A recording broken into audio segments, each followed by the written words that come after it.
मराठवाडा येथे. तर येथील शेतकरी सर्वप्रथम आपण त्यांचा परिचय करून घेऊ. तर तुमचं पूर्ण नाव सांगा किरण संतोष कानडे, आणि राहणार पूर्ण करजगाव, पत्ता सांगा. राहणार करजगाव, तालुका भोकरदन, जिल्हा जालना. तर या तुरीवर तुम्ही मल्टीप्लायर फवारणी केली होती. हो, तर फवारणी करून किती दिवस झाले? त्याला 15-20 दिवस झाले. 15-20 दिवस झाले. फुलाच्या अवस्थेत फवारणी केली होती. हा, नेमकी सुरुवात होती फुलाची. नेमकीच कळ्या लागल्या हा. होत्या.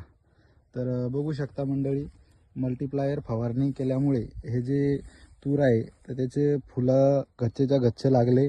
त्याचप्रमाणे शेंगासुद्धा गच्चेच्या गच्चे लागल्या आणि शेंड्यापर्यंत जे फुलं आहे ते सुद्धा बसलेले आहे. नाही तर शेंड्यावरचा माल हा बनत नसतो, गळून जात असतो.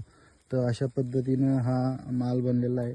तर दरवर्षीच्या तुरीत आणि यावर्षीच्या तुरीत काय फरक वाटत आहे नाही, तुम्हाला? चांगला फरक, चांगला रिझल्ट आहे त्याचा बरोबर आहे. मल्टीप्लेअरचा. तर अशा पद्धतीनं हा प्लॉट बनलेला आहे. छोटासा व्हिडिओ आपण या ठिकाणी शूट करत आहे. म्हणायला हरकत नाही, मल्टीप्लायरचे पुन्हा एकदा जबरदस्त रिझल्ट. धन्यवाद.